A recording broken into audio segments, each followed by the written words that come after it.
ഇനി പപ്പടവും ഒരു ഉരുളക്കിഴങ്ങും ഉണ്ടെങ്കിൽ നല്ല സൂപ്പർ ടേസ്റ്റി ആയിട്ടുള്ള ഒരു കറി ഉണ്ടാക്കിയെടുക്കാം കേട്ടോ. ഇത് അപ്പത്തിന്റെ കൂടെയോ ദോശയുടെ കൂടെയോ ചപ്പാത്തിയുടെ കൂടെയോ എന്തിന്റെ കൂടെ വേണമെങ്കിലും കഴിക്കാം കേട്ടോ.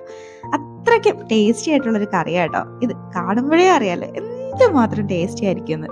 എന്നാൽ ഇത് എങ്ങനെയാ ഉണ്ടാക്കുന്നതെന്ന് എളുപ്പത്തിലൊന്ന് കണ്ടു നോക്കാം. അതിനു മുന്നേ ഈ ചാനൽ ഇതുവരെയും സബ്സ്ക്രൈബ് ചെയ്തിട്ടില്ലെങ്കിൽ പ്ലീസ് ഒന്ന് സബ്സ്ക്രൈബ് ചെയ്ത് സപ്പോർട്ടൂടെ ചെയ്തേക്കണേ. കൂടെ കാണുന്ന ആ ബെൽ ബട്ടണിലെ ഓള് തന്നെ മറക്കാതെ ഒന്ന് അമർത്തിയേക്കണേ.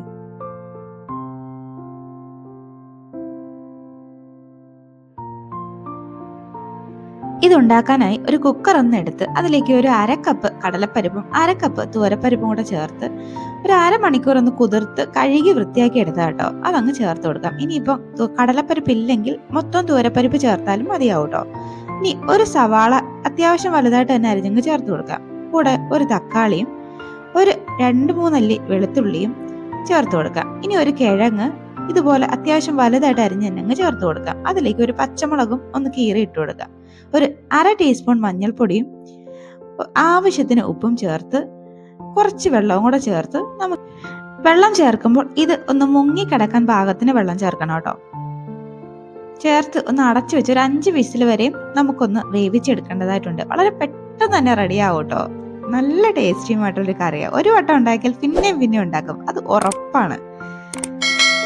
ഈ വെള്ളം ഒന്ന് ചേർത്ത് ഇത് വീണ്ടും ഒന്ന് മിക്സ് ആക്കിയിട്ട് ഈ കുക്കർ ഒന്ന് അടച്ചു വെച്ച് ഒരു 5 വിസിൽ വരെയും നമുക്ക് കേൾപ്പിക്കണം കേട്ടോ. അപ്പോഴേക്കും ഇത് നന്നായിട്ടൊന്ന് വെന്തിരിക്കും. ഇതൊന്നിരുന്ന് അവിടെ വേവട്ടെ. നമുക്ക് അപ്പോഴേക്കും ഒരു മസാല ഒന്ന് തയ്യാറാക്കി എടുക്കാനുണ്ട് കേട്ടോ. അതിന് വേണ്ടിയിട്ട് ഒരു മിക്സിയുടെ ജാർ ഒന്ന് എടുത്ത് വെച്ച് അതിലേക്ക് ഒരു 1/2 കപ്പ് തേങ്ങ ഇട്ട് കൊടുക്കാം കേട്ടോ. കൂടെ ഒരു 3 പീസ് പട്ടയും 2 ഗ്രാമ്പുവും 2 ഏലക്കയും പിന്നെ ഒരു 1/2 ടീസ്പൂൺ വലിയ ജീരകവും 1/2 ടീസ്പൂൺ ചെറിയ ജീരകം, അതായത് വലിയ ജീരകം എന്ന് പറയുമ്പോൾ പെരുംജീരകം, ഇതെല്ലാം കൂടെ ചേർത്ത് കൂടെ 1 ടീസ്പൂൺ സാമ്പാർ പൗഡർ ആട്ടോ ചേർത്ത് കൊടുക്കുന്നത്. ഇത് മറക്കാതെ ഒന്ന് ചേർത്ത് കൊടുക്കണം കേട്ടോ. ശരിക്കും ഈ കറിക്ക് ഒരുപാട് ടേസ്റ്റ് കൊടുക്കുന്നത് ഈ സാമ്പാർ പൗഡർ ചേർക്കുമ്പോഴാട്ടോ. കുറച്ച് വെള്ളം കൂടെ ചേർത്ത് നമുക്ക് ദാണ്ടെ ഇതുപോലെ അങ്ങ് അരച്ചെടുക്കാം കേട്ടോ. ഇനി ഇതങ്ങോട്ടങ്ങ് മാറ്റി വെക്കാം. ദാണ്ടെ കുക്കർ ഇപ്പോൾ ഒരു 5 വിസിലൊക്കെ കേട്ട് അതിന്റെ സ്റ്റീം ഒക്കെ ഒന്ന് പോയിരിക്കുക കേട്ടോ. ഇനി നമുക്കിതൊന്ന് ഓപ്പൺ ചെയ്ത് നോക്കാം. ദാണ്ടെ നമ്മള് ഇട്ടുകൊടുത്ത് കിഴങ്ങും ആ പരിപ്പൊക്കെ നല്ല പോലെ ഒന്ന് വെന്ത് വന്നിട്ടുണ്ട്. അപ്പൊ ചെറുതായിട്ട് ഒന്നങ്ങ് മിക്സ് ആക്കി എടുക്കാട്ടോ. ഒരുപാട് മിക്സ് ആക്കണ്ട, ആ കിഴങ്ങൊക്കെ ഒന്ന് ഉടഞ്ഞു പോകും. ഇതുപോലെ ചെറുതായിട്ടൊന്ന് മിക്സ് ആക്കി ഫ്ലെയിം ഒന്ന് ഓണാക്കി കൊടുക്കുക കേട്ടോ. ഇനി ഇതിലേക്ക് നമ്മൾ അരച്ച് മാറ്റി വെച്ച നമ്മുടെ ആ മിക്സും കൂടെ അങ്ങ് ചേർത്ത് കൊടുക്കാം. ചേർത്ത് ആ മിക്സിയുടെ ജാറ് കഴുകി ഒരു 1/2 കപ്പ് വെള്ളവും കൂടെ ചേർത്ത് നന്നായിട്ട് അങ്ങ് മിക്സ് ആക്കി എടുക്കാട്ടോ.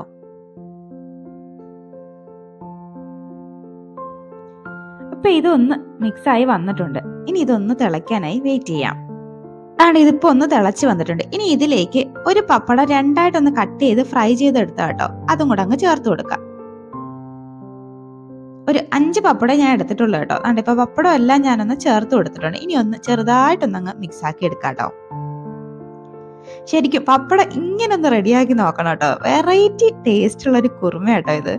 അപ്പം ഇതെല്ലാം ഒന്ന് മിക്സ് ആക്കി നമുക്ക് ഈ സമയം ഇതിന്റെ ഉപ്പും കൂടെ ഒന്ന് ചെക്ക് ചെയ്ത് നോക്കാം കേട്ടോ. ഞാൻ ചേർക്കുന്നില്ല, എനിക്ക് ആവശ്യത്തിന് ഉപ്പ് ഉണ്ട് കേട്ടോ.